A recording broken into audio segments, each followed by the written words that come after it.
Greetings, family. We are back again, and today we will be building on the biblical element in the Batman series. Right, in the Batman series is legendary from the comic books all the way to the films. Right, and that's what we're gonna be dealing with today. The film. Right now, Christopher Nolan and Tim Burton are known to have created the best Batman films. Right, many people love Christopher Nolan's, which starred Heath Ledger, R.I.P., who he died in character, right? Many actors get so deep into these characters that sometimes they don't even come out of it alive, and I think that's a testimony to how serious method acting is for some actors, right? How deep they can get into these roles where they have to channel darkness, right? Because the Joker is a dark character. Now, Jack Nicholson also did Joker in Tim Burton's Joker, right? And Jack Nicholson is one of my favorite actors of all time, right? Soon after, he would go on to do Hannibal, another legendary villain. So Tim Burton, who did a lot of great films in the '90s that dealt with most of his films were very very dark, like Goosebumps and Nightmare Before Christmas. He did a lot of dark films, and I think that is dope too because if you look at the Batman series, is for a comic book, it's very dark, right? It's dark at times, and if I'm talking a little bit funny, you gotta understand. I just got my braces tightened, so I say your boy in a little bit of pain. I feel like Kanye right now, right? Talking through the wire. You know what I'm saying?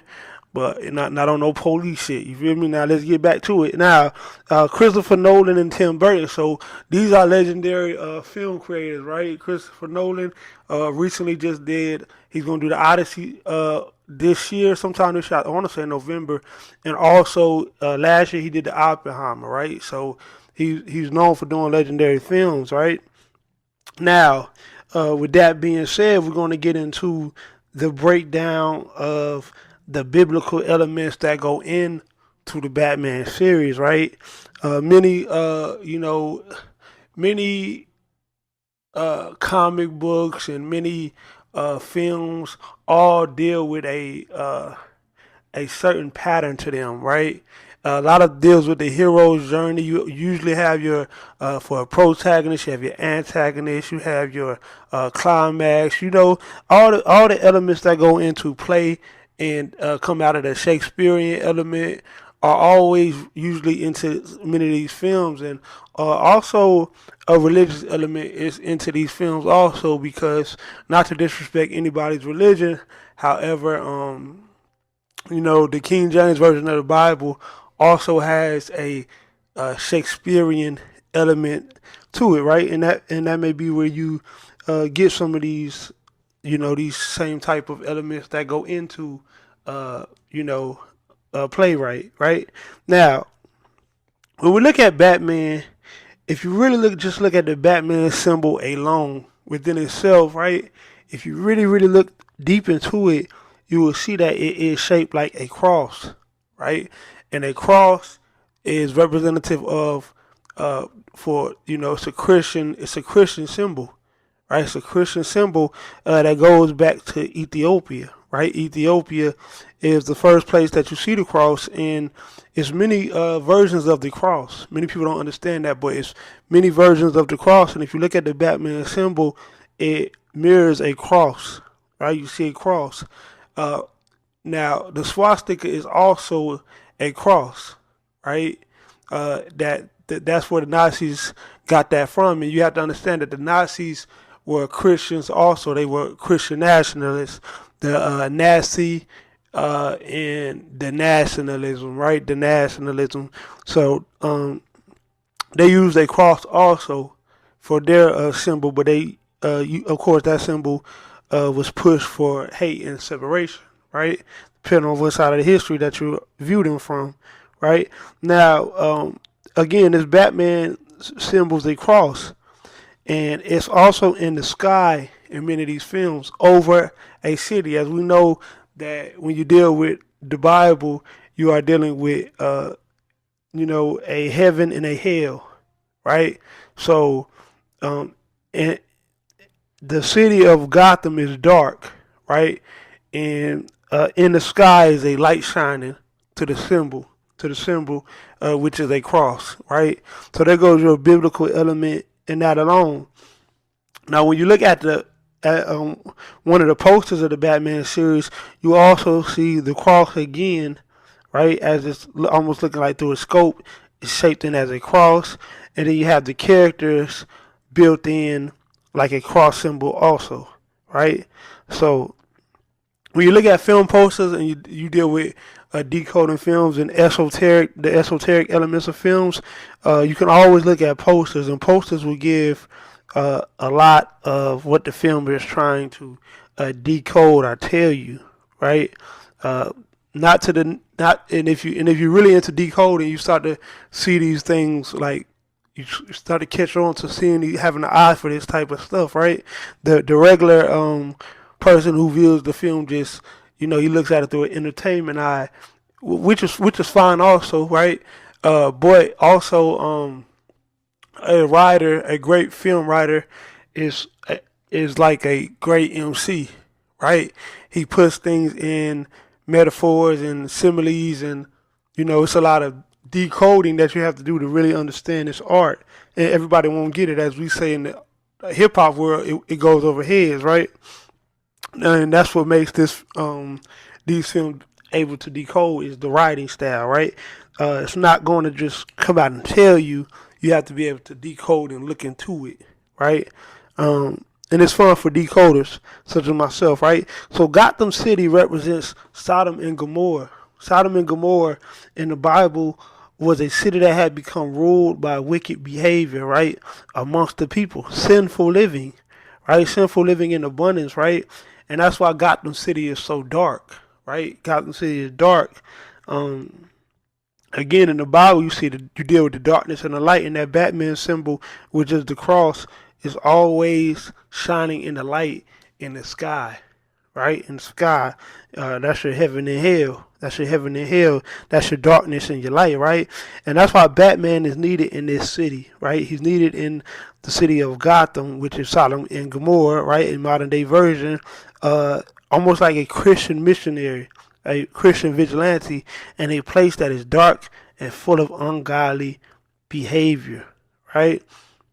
Now, the Joker also was played by a legendary actor, which is Joaquin Phoenix, right? Joaquin Phoenix is legendary in the modern times, and he's just as legendary as Heath Ledger and a Jack Nicholson, right? Now, his film came out in 2019, where it almost gave you like a full version of how the Joker even became uh, the Joker that he is, right? Now, um, if you watch that film, you'll see that the Joker was not always dealing with the darkness. He had some mental illness and some pain, but he was not really a bad guy, right? However, he turned bad. He turned into darkness and got into the darkness and became a figure of chaos and anarchy, right? He became that, right? But he wasn't always that, right? So he represents your Satan in this Batman universal world, right? Uh, in this Batman universe, right? So he represents your your Jesus and your devil, right? So counterpart, right? So counterpart working against each other. Now, in the Bible, Satan was an angel that rebelled and turned into darkness, right? And that character is mirrors the story of Joker, right? So Joker is his story mirrors the Satan in the Bible, right? Going up against Jesus, right? Going at the darkness versus the light, right? Even though he used to be the light, he chose darkness, and now he's at odds with the light, and that represents Joker, right? Joker started off good, however, he became bad over time, right? And now you have that, you have that rivalry of goodness and evil, right? Spiritual and carnal, right? So that's the element of the protagonist and the antagonist in this universe, right? Now, Batman also represents a savior. He's a savior again to help save people from the darkness in a dark city full of sin, right? Uh, Sodom and Gomorrah again, Gotham is a dark place, right? It's dark. And when you deal with the darkness in the Bible, you're dealing with the unseen. So Bruce Wayne in the daytime, he's seen, but Batman is unseen, right? Batman does all his saving usually in the unseen, right? In the unseen, just like in when you deal with religion, right? In the religion it says, "How could you love God who you never seen, but hate your brother who you see every day?" Right? And that's faith. Faith is sometimes dealing with the unseen, right? I used to, when I was a child, I used to ask my papa. He's a preacher. I used to ask him questions all the time, and he would say, "Son, you got to have faith." Right? So the religious man deals with faith. The religious woman deals with faith. Right? That's the unseen.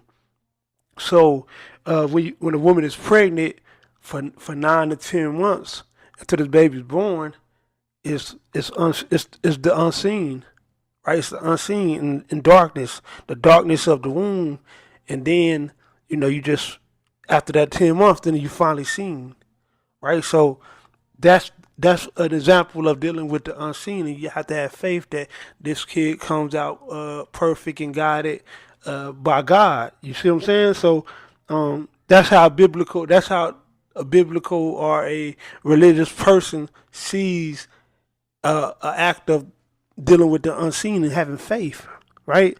So you have to understand that Batman does all his work in the unseen, in these films, right? In the darkness.